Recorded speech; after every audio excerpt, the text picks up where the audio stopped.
all their intel, they don't seem to ever be able to get rid of the rockets that Hamas has, right? But they constantly say that they're using the Palestinians as human shields, but they have no regard for obliterating Palestinian lives. Like, I would love to see more pictures. If this is really your concern, Israel, then send us the pictures of you having a precise strike on the missile locations. Like, show us some of the armaments that you destroyed, because all I've seen have been broken bodies, children, mothers, fathers.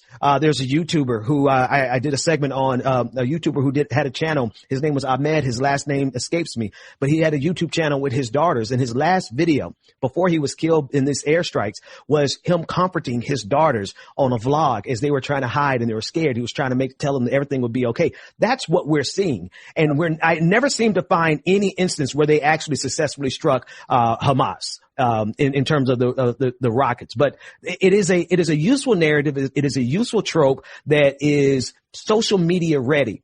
And this is the response. And you know, Sam and Emma, you both know, like, a lot of people need in terms of reactionaries, all they need is just one sentence that they can cling to and repeat. And so that sentence is nothing more than a talking point, but it's been a powerful one for years. And I think finally now, because we are seeing in real time the murder and the massacre of real human beings, that talking point doesn't carry as much weight.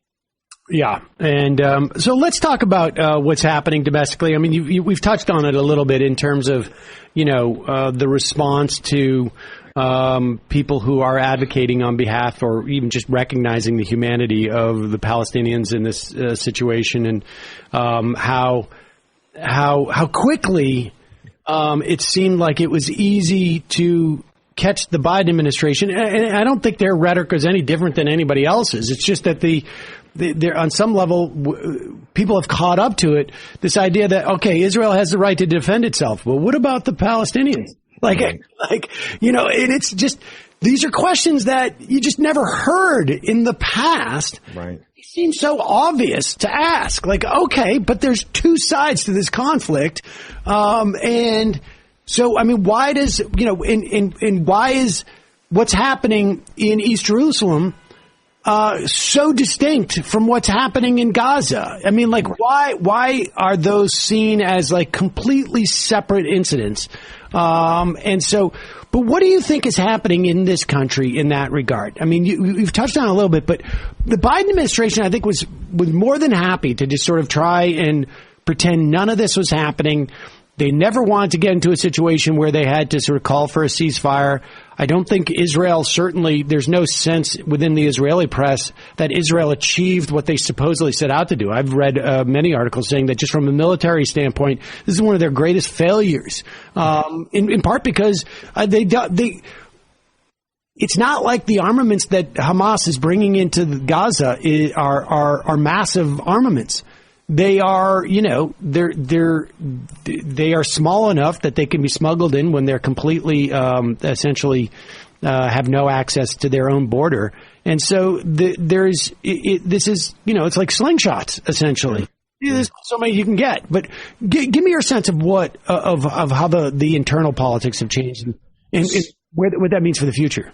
Yeah, well, starting with the Biden administration, I think Ned Price, the spokesperson for the State Department, if he still has a job, well, we'll see, because I think his incompetence in answering, or his inability to answer whether or not he and as a result, the Biden administration could condemn the murder of those children, and he couldn't do it. And because he could not do that, and the journalists who kept asking the question and not letting him off the hook, actually, for me, I don't know if it did for anyone else, but for me, it set a chain of events in motion where you're not able to even recognize the humanity of children who are being blown apart by bombs, then you're on the wrong side of this. And anybody who is standing on that side of this is clearly morally wrong. And that was attached to the Biden administration immediately. And of course, there are always a number of voices, a lot of voices who are always standing for the liberation of the Palestinian people. But they got some backup this time. And I think there has been strength in numbers this time, where the penalty for speaking out on your own as a truth teller, like Mark Lamont Hill was on CNN, the penalty has been reduced. And a lot of people have already paid the price, right? They've already been kicked out of these organizations. So there are a lot of people who who were looking for more voices. And I think more voices actually just showed up to the equation. And then it just also goes to the extent of these talking points, how frivolous they've been and how illogical and how dehumanizing they have been all of these years.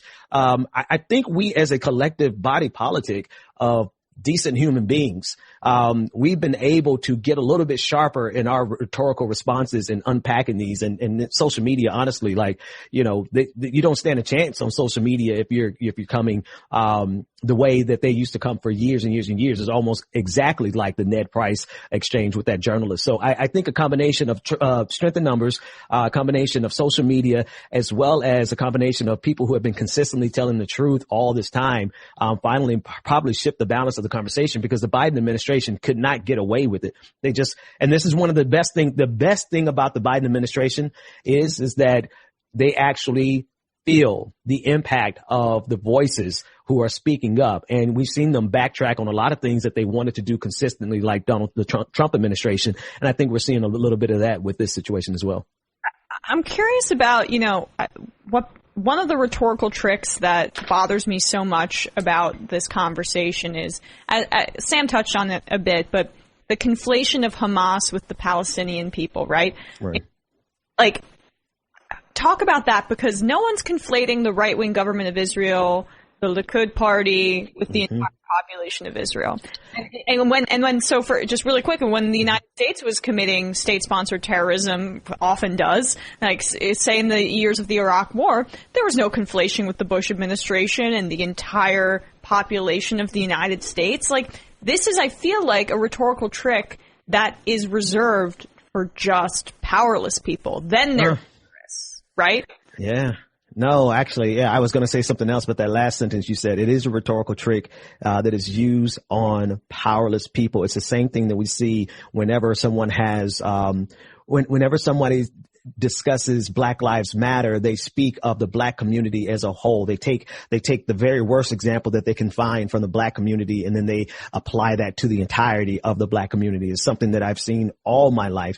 And you don't get that. And here, check this out. If we were to conflate the right-wing government of Benjamin Netanyahu, not only with the entirety of the Israeli state, but with Jewish people, then there's an entire category for us to be lumped into, rightfully so, as anti-Semitic.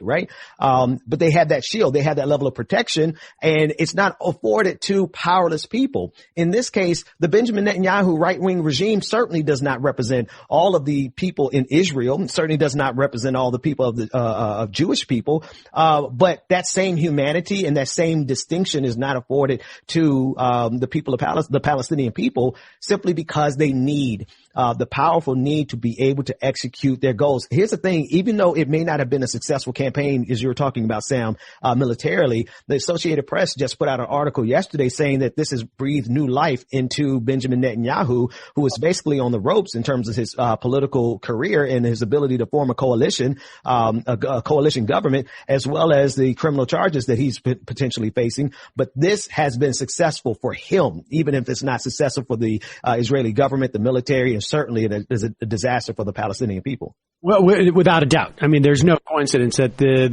these attacks on Sheikh Jarrah and Al-Aqsa Mosque happened literally the day after he's unable to, the deadline for him to create a government. I mean, there's no coincidence here. And, I mean, I want to ask you, I mean, there's two things. One is, from the press perspective, what I found interesting is that there are still vestiges. I mean, things have changed, right? I mean, people, you said earlier, people are getting smarter, and we are definitely seeing on the sort of like, I don't know, within the general population, a shift. It feels like to me, without a doubt. I'm just based upon just like my, what normally happens around this time in my social media, my emails, my conversations with, I mean, I think there's just a shift. But we see stuff like the AP fired a reporter because apparently a couple of years ago when she was in college, she wrote articles or whatever it was, tweets. She was a part of I have it here. She was essentially part of Jewish Voices for Peace and Students for Justice in Palestine when she was at Stanford. And then on Sunday, she posted a tweet critiquing the media's coverage of what happened in Sheikh Jarrah. And so then they connected those two. She has too much of a bias and she's got to go. Republican, apparently like the kids from the Republican Stanford students or something dug it up. Talk about cancel culture. But there's a cancel culture issue to be made there. But it's also sort of like Wolf Blitzer literally worked for AIPAC. And, I think AIPAC has a bias, obviously. I mean, okay, that's fine. I understand that. But why is it that Wolf Blitzer, and obviously AP, CNN, they have maybe different standards, particularly based on what we saw with Chris Cuomo. But CNN, on Hill, though. But I mean, do you, are there... do we need to go in? Does the AP at this point now need to go and look at everybody who went on birthright trips Israel, or who have maybe in their personal lives donated to Israel? I mean, what constitutes here? That just seems so anachronistic to me. This idea that you're going to have reporters who have had no history of support from one side or another, and that it's only when you show support for the Palestinians that. Could anybody imagine, honestly, the AP saying, well, we found out that when that one of our reporters, when they were in college 2 years ago, let's say, they went to a Israeli Independence Day march. Mm-hmm. Mm. We fired them. I mean, people would just be like, what? I mean, of course. I mean, and I feel like to a certain extent, though, we're getting that reaction in terms of this reporter, and that's new too. Yeah, that one blows me away, especially when you consider the AP's building was leveled in this conflict, and you would think that they would have at least a moment of reflection. But I think it goes back to what you were saying, Emma, when you were saying how one group is lumped together and we have distinctions for the other group, but it's always the powerless that are lumped together. In this, it's similar in that, whenever you see the mainstream media in this country, there's always this ridiculous effort to do both sides. They're constantly seeking to draw an equivalence between both sides, no matter how ridiculous the other side is. Anybody who ever said anything positive about Palestine apparently doesn't get that luxury of having both sides, because it's here's a side where if you stood for them previously or even currently, you can find that you will be absolutely canceled, and that would be the end of your career. So I just think it just really shows you the depth of how asymmetrical this conversation has been in this country for a very long time, and it has everything to do with power. It has everything to do with power. Give me your sense of where the Democrats have turned, because, I mean, as early as Tim Kaine and a couple other senators basically saying, I'm not going to this talk that Netanyahu's giving to the joint session of Congress. This is during Obama's years. Yeah. It seems to me that we've been on a clock where it's just we're going to see a continued diminishment of support of Israel. Knee-jerk blanket, no unquestioned, unconditioned support in the Democratic Party. And we're starting to see, it's small, but we're starting to see that sort of hold that Israel has frankly, on our entire politics. But within the Democratic Party, we're starting to see it shake just a little bit. Resolutions coming out from the squad about holding off on arms sales. I mean, give me your take on that. I think that's actually... I thank you for that historical perspective. I mean, historical back in the Obama administration with the Tim Kaine, because I completely forgot about that. So it has been slow going. And I can't, really speak to what their motivations were. But if they have faced anything like I faced just this week, where the simple recognition of the humanity of another human being is met with the full-throated attack of people that you normally would think were your allies. If Democrats have been facing that, which I'm sure they absolutely have, times 10, right? Times 100. I think at a certain point, you have to look at yourself in the mirror and say, holy crap, what are we doing here? If my comradeship, right? If your support comes with me losing my humanity, then I can't support you anymore. To me, that would be the easiest answer as to why we're seeing a slowly but surely loosening grip over the control that these powerful lobbyists really have. I mean, and there was a time when you could say that sentence and be called anti-Semitic, but let's just be real. I mean, we talk about money in politics all the time, and there is a lot of money in the right-wing government of the right-wing perspective of AIPAC that has had an undue influence on the Democratic Party when